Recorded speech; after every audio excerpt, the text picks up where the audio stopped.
La Biblia es uno de los libros más influyentes en la historia de la humanidad. Explora las grandes preguntas de por qué existimos.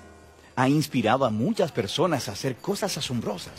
Y ha confundido a muchos otros. Probablemente tengas una por ahí guardada en algún lado. Entonces, ¿qué es en realidad la Biblia? Bueno, la Biblia es una pequeña biblioteca de libros que surgieron todos de la historia del antiguo pueblo de Israel. Si abres una Biblia cristiana protestante y miras el índice, notarás que los primeros 3/4 son una colección llamada el Antiguo Testamento. Si miras la lista de libros, verás que está formada por 39 obras más pequeñas que se agrupan en 4 secciones principales. Las primeras 5 son llamadas el Pentateuco, seguidas de los libros históricos, luego los libros poéticos y finalmente los libros de los profetas. Ahora, eso parece bastante simple, pero en realidad es mucho más complicado e interesante. Este orden de libros en un solo volumen llamado Antiguo Testamento es una tradición cristiana tardía que se desarrolló después de Jesús y los apóstoles. En la antigua tradición judía, estas obras estaban todas en rollos separados y se concebían como parte de una colección unificada en 3 partes llamada Tanakh.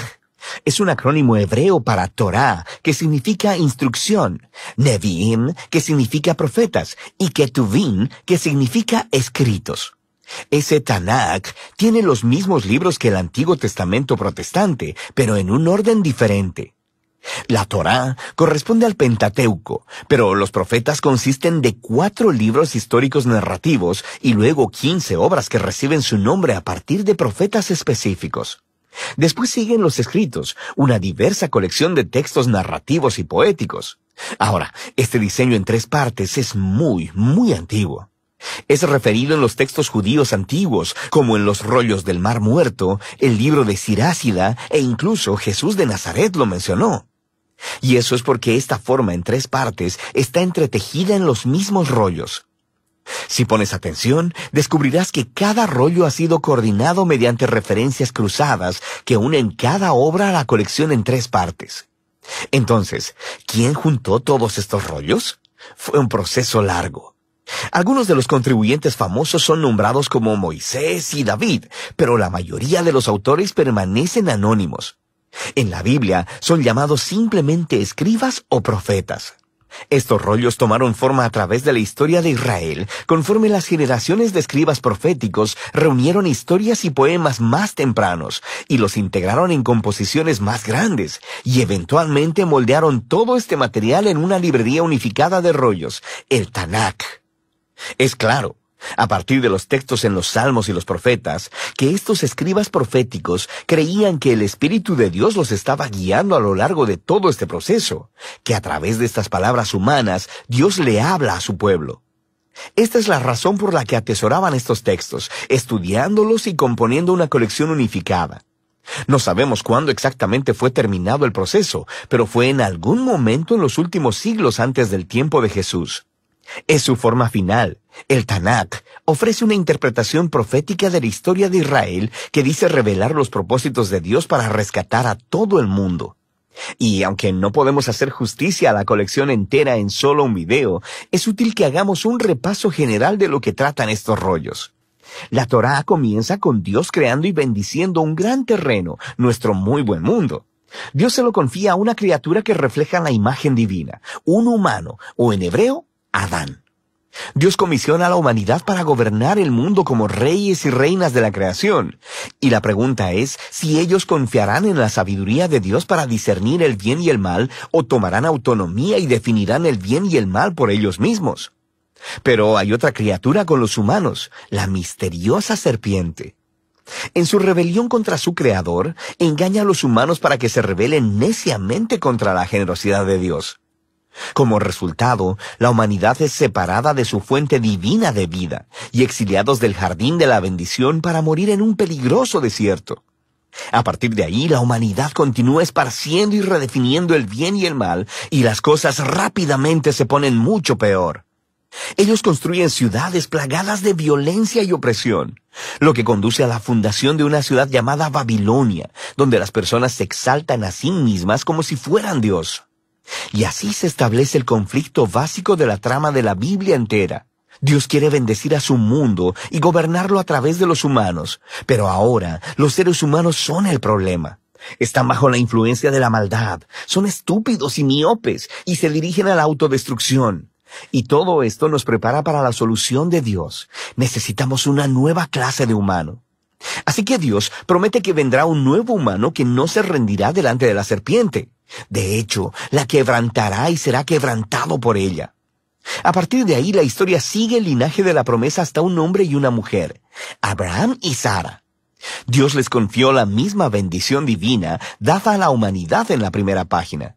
Así que ellos dejan Babilonia para ir a una nueva tierra, similar al jardín que Dios le promete que le dará a su familia. Lo que sigue es la historia de la familia de Abraham. 3 generaciones, Abraham, Isaac y Jacob, seguidos de 12 hijos. Y nuestra esperanza es muy alta hasta que leemos su historia familiar muy disfuncional y destructiva. Ellos mienten, hacen trampa y casi se matan entre ellos sin mencionar los escándalos sexuales. Pero, ¿qué esperabas después de la historia del jardín? Ellos son seres humanos. Eventualmente, la familia de Abraham termina exiliada en Egipto. Todos estos fracasos por parte de la familia de Abraham pintan un fondo oscuro para los pocos momentos resplandecientes de la historia. Dios permanece comprometido con ese pueblo. Incluso hace con ellos una promesa eterna llamada pacto de que los rescatará y que bendecirá a toda la humanidad a través de ellos.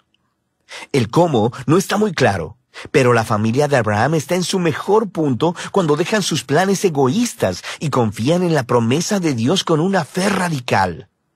A partir de aquí, la familia crece. Terminan esclavizados en Egipto y se nos presenta al otro personaje principal de la Torá, Moisés. Dios lo levanta para rescatar a los israelitas y llevarlos a una montaña en donde todos son invitados a entrar en una relación de pacto con Dios. Se les dan 613 términos para esta relación, una guía para convertirse en una nueva clase de humanos quienes representarán con fidelidad a Dios delante del mundo. Y Moisés es el mediador de todo este asunto, porque él es genial. Es el profeta definitivo que habla la palabra de Dios a Israel. Es un sacerdote que los representa delante de Dios e incluso es llamado rey, líder de Israel y libertador en tiempo de necesidad. Pero conforme continúa el viaje, los israelitas fallan estrepitosamente. Violan el pacto e incluso Moisés se rebela contra Dios. De hecho, la Torá termina con Moisés prediciendo que el fracaso de Israel continuará conforme regresan a la tierra prometida y que terminarán en el exilio una vez más. Pero él tiene la esperanza de que Dios cumplirá su promesa de rescatar a Israel. Un día, él cubrirá sus fracasos, sanará sus corazones egoístas para que realmente puedan amar a Dios y vivir. Y entonces Moisés muere. Ahora, las últimas oraciones del rollo de la Torá son sorprendentes. Miran adelante en el tiempo y escuchamos de los escribas que dieron forma al Tanaj. Ellos reflexionan en la historia de Moisés desde su perspectiva y nos dicen que nunca en la historia de Israel se levantó un profeta como Moisés. Oye, quisiera que llegara otro profeta, sacerdote, rey como él. Y con eso seguimos al Nevi'im. Este tiene 2 subcolecciones. Primero, los profetas tempranos, 4 obras narrativas sobre la historia de Israel en la tierra prometida, contada desde la perspectiva tardía de los profetas.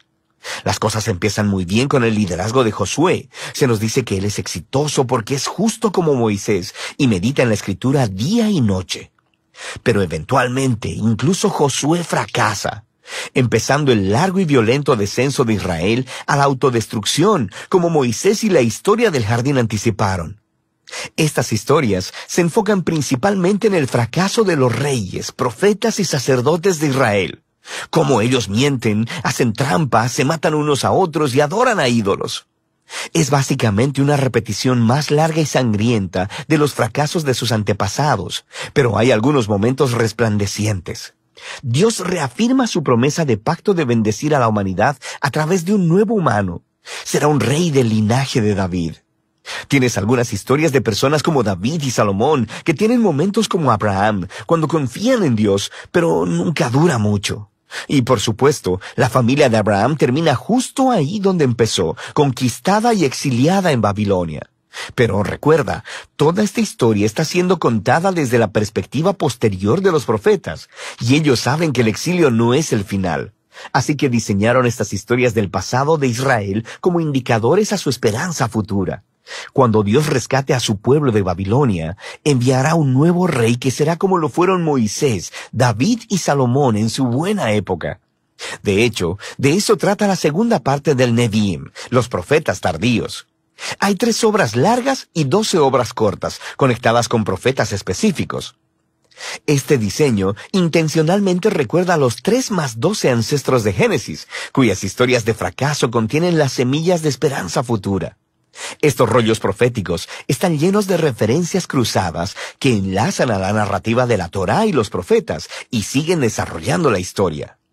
El trabajo de los profetas de Israel era ser como Moisés al acusar al antiguo Israel por su fracaso y corrupción y advertirles acerca del resultado inminente, el gran día del Señor que terminó con la derrota y el exilio en Babilonia.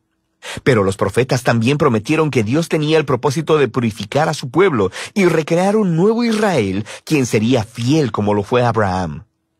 Ellos vivirían en una nueva relación de pacto con Dios bajo la autoridad de un gobernante prometido que es descrito como un nuevo Moisés, pero llamado como David. Él será quien restaurará la bendición de Dios a todo el mundo. La conclusión del Neviim es justo como la Torá. Hay una nota de los escribas proféticos del Tanakh. Ellos reflexionan en la historia hasta ese punto y exhortan a los lectores a anticipar la llegada de un profeta como Moisés, a quien llaman Elías. Él anunciará la llegada del Dios de Israel para purificar y salvar a su pueblo. A partir de aquí, nos dirigimos a la tercera y última subcolección del Tanakh, una diversa colección de rollos. Cada uno ha sido diseñado para conectar con temas claves de la Torá y los profetas, y desarrollarlos todavía más a través de un elaborado tapiz de referencias cruzadas. Por ejemplo, el rollo de los Salmos es presentado por 2 poemas que están coordinados con el principio de la Torá y los profetas. En el primer salmo se nos presenta al justo, quien es descrito como un nuevo Josué, un exitoso líder que medita en las Escrituras. Él es como el rey prometido a Moisés y como el eterno árbol de la vida en el jardín del Edén. El Salmo 2 identifica a esta figura. Es el rey prometido, el Hijo de Dios, del linaje de David, quien derrotará la maldad entre las naciones y restaurará la bendición de Dios al mundo. El resto del rollo de los Salmos enseña al pueblo de Dios cómo orar conforme esperan por esta esperanza futura. Luego tenemos los rollos de sabiduría, que abordan algunas de las preguntas más difíciles que surgen de la historia de la Torá y los profetas. Proverbios suena como Moisés en la Torá. Confía en Dios, sé fiel y obediente, y tendrás paz y éxito. Pero luego, Eclesiastés y Job reflexionan en la complicada historia de Israel y dicen, sí, lo hemos intentado y no es tan simple. Estos 3 libros desarrollan una profunda conversación acerca de lo que significa vivir sabiamente en el buen y frecuentemente confuso mundo de Dios. 2 de los últimos libros del Tanakh en ser escritos hacen una contribución crucial. El rollo de Daniel recuerda la larga historia del fracaso y sufrimiento de Israel como una extraña puerta de esperanza hacia un nuevo futuro para el mundo. Un día llegará el nuevo humano prometido en la Torá y los profetas. Será pisoteado por las salvajes inclinaciones de la humanidad hacia el mal, pero luego Dios lo vindicará y lo levantará para gobernar el mundo en divino poder. Finalmente, el rollo de Crónicas recuenta la historia entera del Tanakh, desde el principio hasta el regreso de Israel del exilio. El autor se enfoca en la promesa de Dios a David de un rey futuro que reunirá al pueblo de Dios en una nueva Jerusalén y traerá bendición divina a las naciones. Las últimas líneas del rollo de Crónicas han sido coordinadas con textos claves por todo el Tanakh. Mantienen viva la esperanza de un regreso definitivo del exilio, apuntando a la llegada de un israelita con quien Dios está, quien pueda ir y restaurar a la nueva Jerusalén. Y así es como termina la historia. El Tanakh es una majestuosa e intencionalmente diseñada colección de antiguos rollos hebreos. Estos diversos textos de todos los periodos de la historia de Israel han sido entretejidos como una historia unificada acerca de la promesa del pacto de Dios para Israel y para toda la humanidad. Fueron hechos para toda una vida de lectura y reflexión, conforme estas asombrosas palabras humanas ofrecen una palabra divina de sabiduría y de esperanza futura que todavía habla hoy.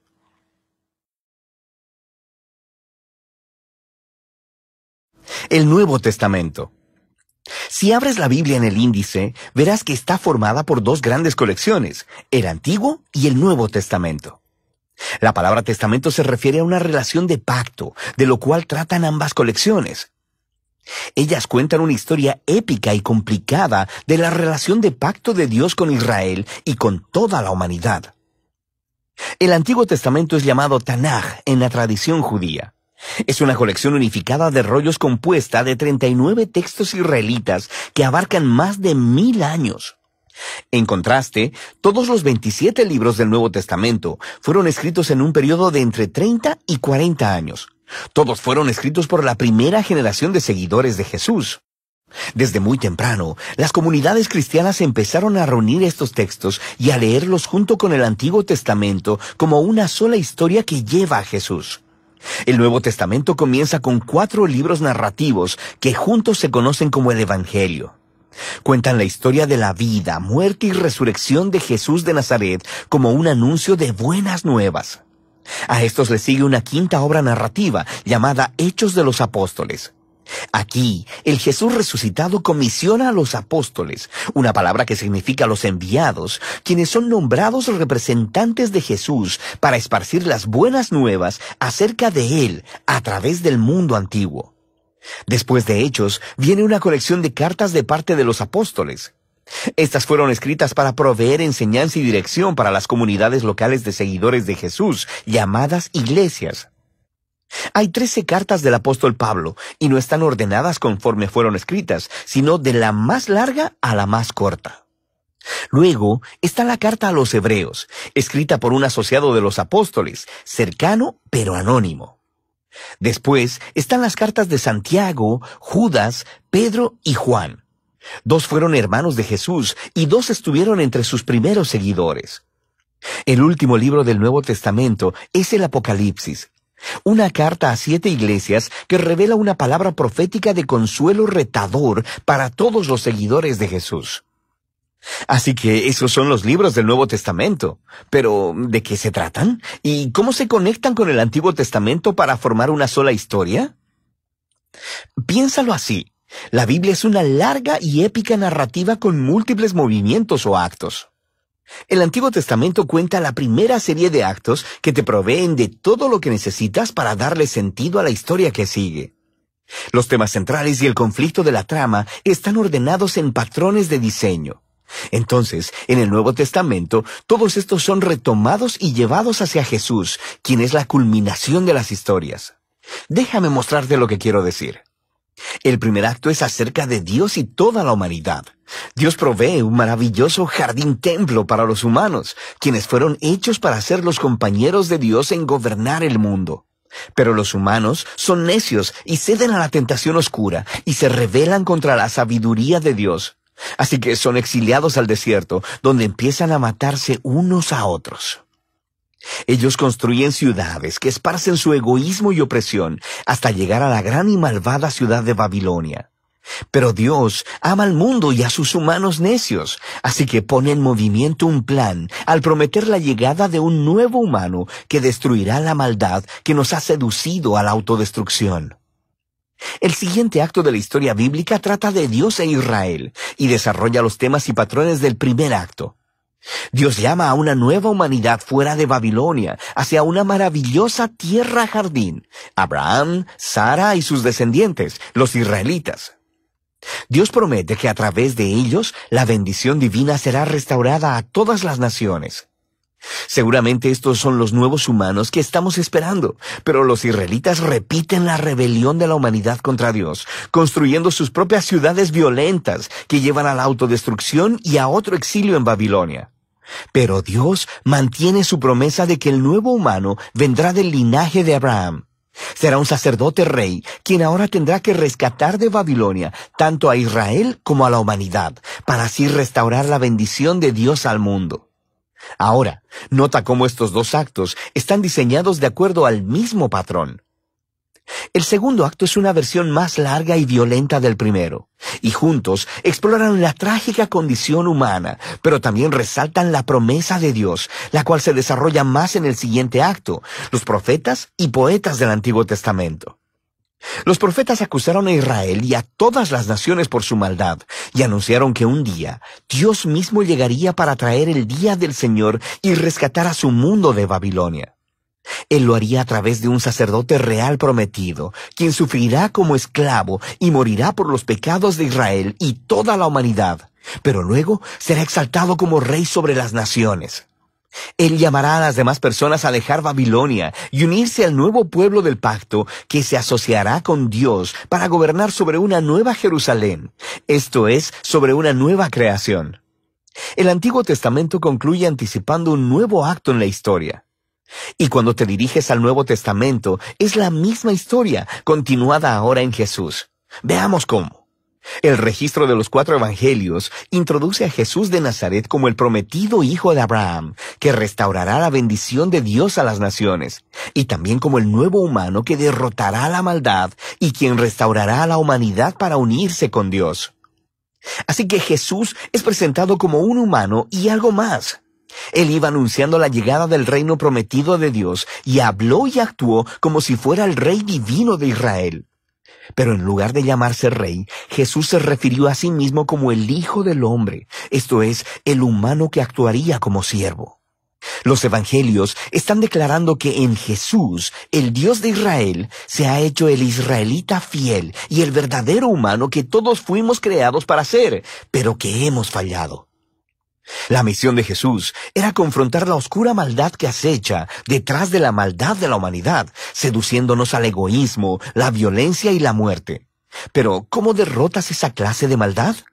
La sorprendente respuesta en los evangelios es que Jesús derrotó nuestra maldad, permitiéndole asesinarlo en su trono paradójico, la cruz, donde Jesús murió por la maldad y el pecado de la humanidad.